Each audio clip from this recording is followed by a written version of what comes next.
नमस्कार, river 24 news में आपका स्वागत। मैं हूं रीति। आइए देखते हैं क्या है आज की प्रमुख खबरें।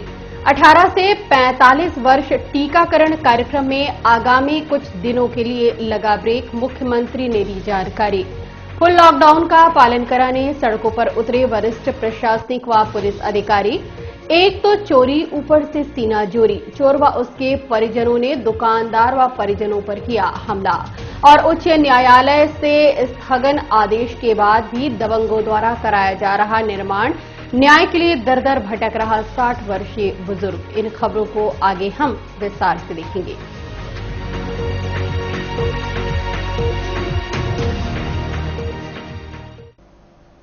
अठारह से 45 वर्ष वाले व्यक्तियों के टीकाकरण अभियान में लगा ब्रेक। टीकाकरण समीक्षा के बाद प्रदेश के मुखिया ने लिया निर्णय। मध्य प्रदेश के समस्त जिलों में रीवा समेत 18 से 45 वर्ष आयु वालों का टीकाकरण कार्यक्रम 1 मई से शुरू किया जाना तय हुआ था, जिसका रजिस्ट्रेशन कार्यक्रम भी 28 अप्रैल से शुरू किया गया था, जिसे आगामी कुछ दिनों तक टाल दिया गया। दरअसल कोविड वैक्सीन उपलब्ध करवाने वाली कंपनियों द्वारा 1 मई तक वैक्सीन की आपूर्ति करने में असमर्थता जताई है, जिसके चलते प्रदेश के मुख्यमंत्री शिवराज सिंह द्वारा आगामी कुछ दिनों के लिए 18 से 45 वर्ष आयु वालों के टीकाकरण कार्यक्रम में रोक लगा दी गई है। वहीं 45 वर्ष से ऊपर वालों का वैक्सीनेशन कार्यक्रम निरंतर जारी रहेगा। साथ ही 3 मई को वैक्सीन उपलब्ध होने की संभावना जताई गई है। इस संबंध में क्या जानकारी दी प्रदेश के सीएम ने, आप खुद सुने। तो यह अभियान लगातार जारी रहेगा। 1 तारीख से पहले 18 साल से ऊपर के नौजवानों को वैक्सीन लगाने का अभियान प्रारंभ होना था। इसके लिए मध्य प्रदेश ने कोविशील्ड और कोवैक्सीन दोनों के लिए संबंधित कंपनियों को ऑर्डर जारी किए थे। खरीदने के ऑर्डर हमने प्लेस किए थे, लेकिन दोनों कंपनियों से संपर्क करने के बाद ये पता चला है कि 1 तारीख को वो हमें वैक्सीन के डोजेज दे नहीं पाएंगी, और इसलिए 1 मई से वैक्सीनेशन का ये कार्यक्रम मध्य प्रदेश में प्रारंभ नहीं किया जा सकेगा। हम जानते हैं कि उत्पादन की भी एक सीमा है। जैसे जैसे उत्पादन होगा और हमें वैक्सीन के डोजेज मिलेंगे, वैसे वैसे हम 18 साल से ऊपर के जो हमारे नौजवान हैं उनको निःशुल्क वैक्सीन लगाने का अभियान चलाएंगे। धैर्य और संयम रखें, पैनिक होने की आवश्यकता नहीं है। कंपनियों के पास उपलब्धता और जो उत्पादन हो रहा उस उत्पादन के अनुसार, क्योंकि उत्पादन की भी सीमा है, हमें वैक्सीन के डोज मिलते जाएंगे, वैसे वैसे हम टीकाकरण का अभियान चलाते जाएंगे, वैक्सीन लगाते चले जाएंगे। सभी नौजवानों को निःशुल्क वैक्सीन लगाई जाएगी, लेकिन प्राप्त होने के बाद जो संभावना है अभी कि 3 तारीख के आसपास प्राप्त होगी, उस हिसाब से हम वैक्सीनेशन का कार्यक्रम फाइनल करेंगे, उसको अंतिम रूप देंगे। लेकिन लगेगी सबको, निःशुल्क लगेगी। आने दीजिए। नौजवानों को धैर्य रखने की आवश्यकता है। निःशुल्क वैक्सीन लगाई जाएगी। संपूर्ण लॉकडाउन का कड़ाई से कराया गया पालन। वरिष्ठ अधिकारियों ने खुद की पेट्रोलिंग, आधा सैकड़ा से अधिक पॉइंट बनाए गए, जहां तैनात पुलिस के आने जाने वाले की सघन जांच, लगभग 12 मोबाइल पार्टियां बनाई गईं। पूरा जिला पुलिस छावनी में तब्दील दिखा। अनावश्यक घूमने व तफरी करने वालों पर विभिन्न स्तर पर की गई कार्यवाही।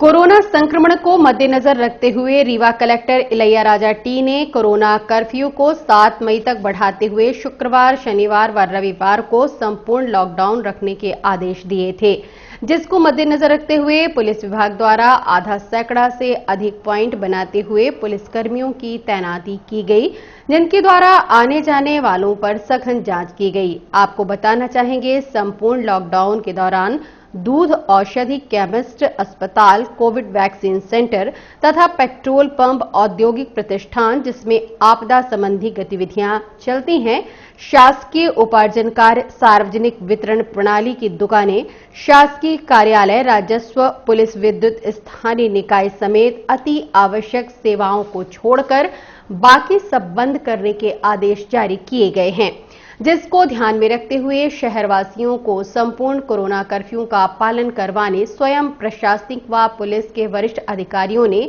भारी पुलिस बल के साथ सघन बस्तियों में पेट्रोलिंग की गई।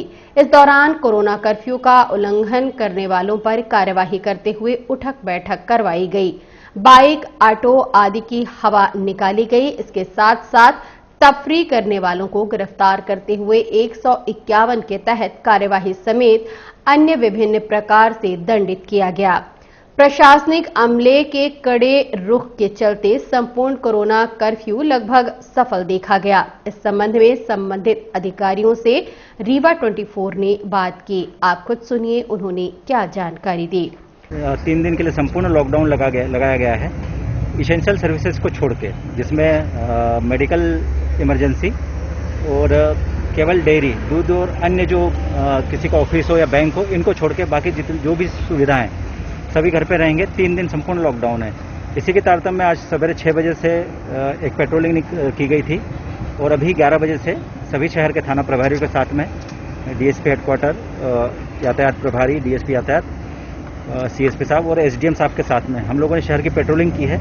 इसका उद्देश्य ये था कि मुख्य मार्ग पे हम लोग देखते हैं कि पालन तो हो रहा है, परंतु जितने भी जो रिहायशी इलाके हैं, जहाँ पर कॉलोनी है, सघन बस्तियां हैं, वहाँ पर लोग अमूमन घर से बाहर आ जाते हैं। तो आज इसका उद्देश्य यही था कि सघन बस्तियों का राउंड लगाया जाए और ऐसी बस्तियों पर भी पेट्रोलिंग की जाए जहाँ पर लोग अनावश्यक रूप से बाहर निकलते हैं। देखने में आया कि अभी तक तो लॉकडाउन का पालन किया जा रहा है। शाम के समय फिर पुनः इस तरह की एक पेट्रोलिंग की जाएगी। शाम को कुछ लोग घूमते पाए जाते हैं सर, उनके खिलाफ क्या कार्रवाई की जाएगी? अभी जो पकड़े गए हैं उनके खिलाफ 151 की कार्रवाई थाना कोतवाली में की गई है और जो अनावश्यक घूम रहे हैं उनकी हवा हम निकाल रहे हैं, उन्हें सख्त हिदायत भी दे रहे हैं। अन्य दंडात्मक कार्रवाई भी उनके विरुद्ध की जा रही है। रीवा शहर के साथ जिले की संपूर्ण थानों की पुलिस को सख्ती से संपूर्ण कोरोना कर्फ्यू का पालन कराते देखा गया।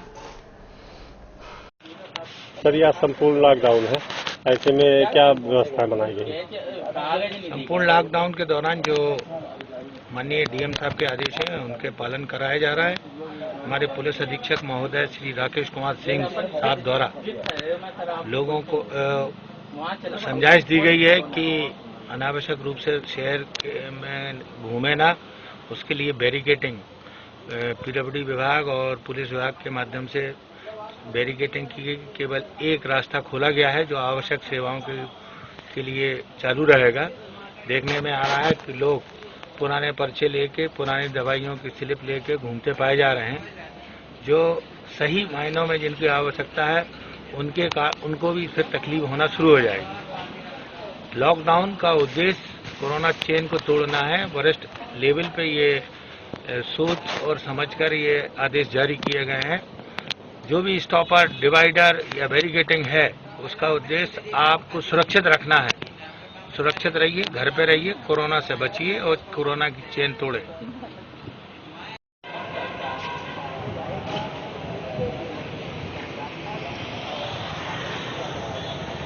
आप जानते हैं हम जानते हैं कि इसका मतलब थोड़ी है कोरोना।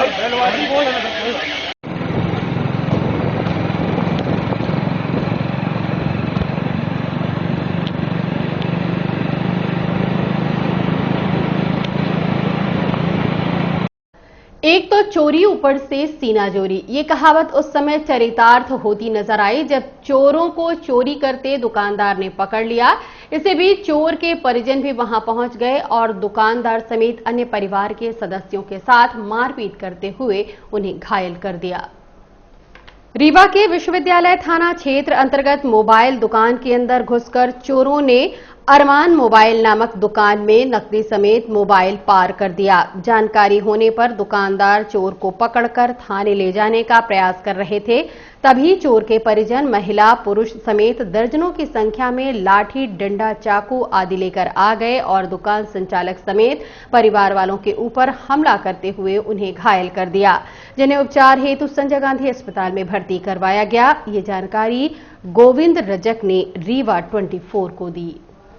हम लोग वहाँ गए तो ताला और शटर सब बीच से साइड से खुला था।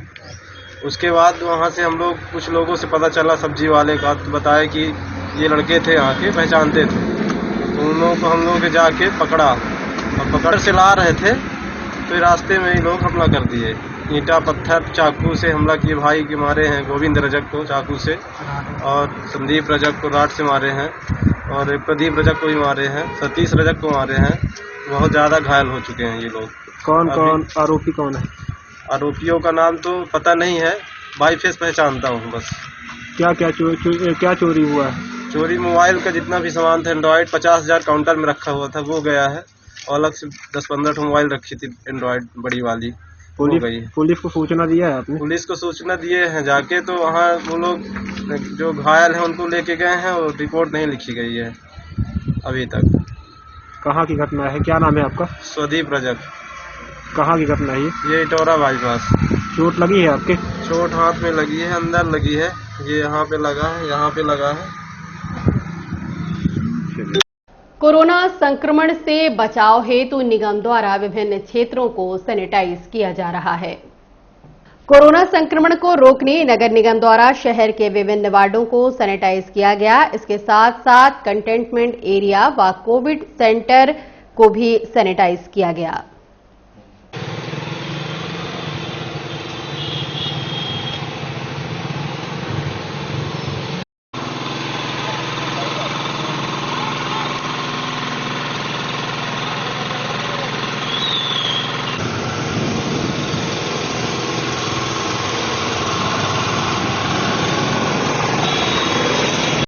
और हम मिलते एक छोटे से ब्रेक के बाद। हड्डी जोड़ एवं रीढ़ रोग तथा स्त्री रोग एवं प्रसूति रोग का इलाज एक ही छत के नीचे।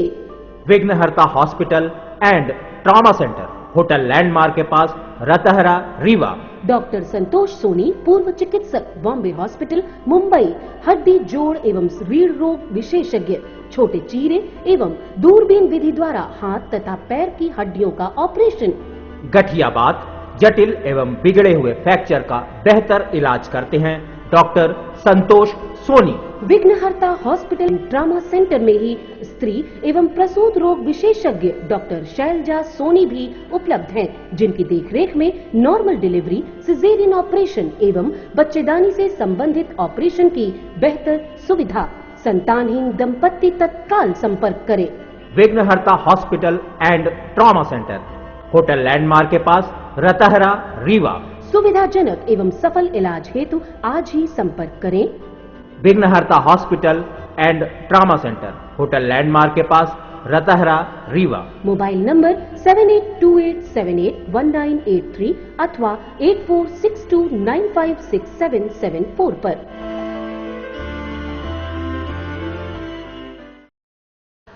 हाई कोर्ट से स्टे होने के बाद भी भवन निर्माण कार्य निरंतर जारी है। न्याय के लिए दर दर भटक रहा 60 वर्षीय वृद्ध। सिटी कोतवाली थाना क्षेत्र अंतर्गत रतहरा में अराजी क्रमांक 707172 जो कि विवादित है, जबलपुर हाई कोर्ट में द्वितीय अपील में विचाराधीन है। उक्त अराजी में माननीय उच्च न्यायालय द्वारा 13/3/2020 को स्थगन आदेश जारी किया गया है, जो कि आज दिनांक तक प्रभावी है। इसके बावजूद आरोपीगण जगदीश पटेल, पिता जोखू पटेल, उर्मिला शर्मा, पति छिंदलाल शर्मा, संतोष पटेल, तनय झल्ले पटेल, नीता खरे, पति संतोष खरे, उमादेवी पटेल, पोषण पटेल द्वारा विवादग्रस्त जमीन पर दबंगई पूर्वक निर्माण कार्य करवाया जा रहा है, जिसे रोकने पर पीड़ित मोतीलाल पटेल को दबंगों द्वारा झूठे केस में फंसाने की धमकी दी जाती है। इस मामले में कई बार पुलिस मौके स्थल पर आई, लेकिन निर्णय नहीं हुआ। तहसीलदार पटवारी भी मौका मुआयना करने कई बार आए, लेकिन काम निरंतर जारी रहा। पिछले 1 साल से किसी के द्वारा ठोस कदम नहीं उठाया जा सका, जिसके चलते दबंगों ने मकान निर्माण करवा लिया। वहीं अभी कुछ लोगों द्वारा निर्माण कार्य कराया जा रहा है। रोज रोज थाना, पुलिस, तहसील के चक्कर लगाकर और सैकड़ों आवेदन देने के बाद भी कोई कार्यवाही नहीं की गई ताकि निर्माण कार्य रुक सके। 3 दिन पहले मौके पर तहसीलदार महोदय भी आए।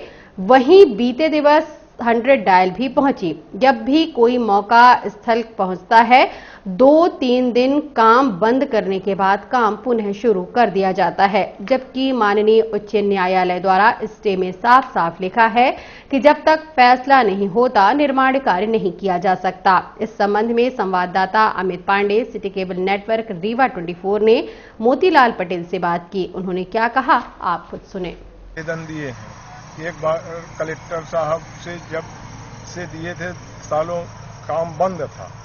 कलेक्टर साहब ने बिल्कुल निर्देशित कर दिया था कि जब तक हाई कोर्ट का निर्णय न हो जाए तब तक इसमें कोई कार्य न हो। तो वो लोग मिलजुल करके हमें जबरदस्ती मकान बना रहे। हम बार बार कलेक्टर साहब के, जहाँ तहसीलदार साहब के, जहाँ एसपी साहब के, जहाँ थाना में निवेदन करते करते थक गए। अंतोगत हमको अब कुछ नहीं दिखाई देता है। आज यही काम जो है तो उर्मिला शर्मा और उमा देवी पटेल का कार्य चालू था। तहसीलदार भी यहाँ मौके पर आकर के मना कहे गए हैं कि जब तक हाई कोर्ट का निर्णय न हो जाए तब तक किसी प्रकार से कार्य न कराया जाए। परंतु इन लोग हमें जबरदस्ती तंग करके और तरह तरह की भद्दी रिपोर्टें करने के लिए कहते हैं कि हाँ आओगे तो हम तुम्हें 376 का केस। वो उर्मिला शर्मा आज मीडिया के सामने जो कह रही थी कि हम वरिष्ठ पत्रकार रोहित सरदाना की कोरोना संक्रमित होने के चलते मौत हो गई। संपूर्ण पत्रकारिता जगत में शोक की लहर है। आज तक न्यूज चैनल के मशहूर एंकर रोहित सरदाना की कोरोना संक्रमण के चलते मौत हो गई। रोहित सरदाना एक वरिष्ठ पत्रकार थे। वर्ष 2018 में उन्हें गणेश शंकर विद्यार्थी पुरस्कार से भी नवाजा गया था। सुधीर चौधरी ने ट्विटर के माध्यम से उनकी मौत की खबर शेयर की। रोहित सरदाना की मौत की खबर से संपूर्ण पत्रकार जगत में शोक की लहर है। सिटी केबल नेटवर्क रीवा 24 परिवार दिवंगत आत्मा को श्रद्धांजलि अर्पित करते हुए ईश्वर से कामना करता है कि दिवंगत आत्मा को अपने श्री चरणों में स्थान दे और उनके परिवारजनों को इस दुख को सहन करने की शक्ति प्रदान करे। ओम शांति। और अब चलने से पहले एक नजर आज की प्रमुख खबरों पर। 18 से 45 वर्ष टीकाकरण कार्यक्रम में आगामी कुछ दिनों के लिए लगा ब्रेक, मुख्यमंत्री ने दी जानकारी। फुल लॉकडाउन का पालन कराने सड़कों पर उतरे वरिष्ठ प्रशासनिक व पुलिस अधिकारी। एक तो चोरी ऊपर से सीना चोरी, चोर व उनके परिजनों ने दुकानदार व परिजनों पर किया हमला। और उच्च न्यायालय से स्थगन आदेश के बाद भी दबंगों द्वारा कराया जा रहा निर्माण, न्याय के लिए दर दर भटक रहा 60 वर्षीय वृद्ध। आज की खबरों में बस इतना ही। नई खबरों के साथ हम होंगे पुनः उपस्थित। इजाजत दीजिए रेती को। नमस्कार।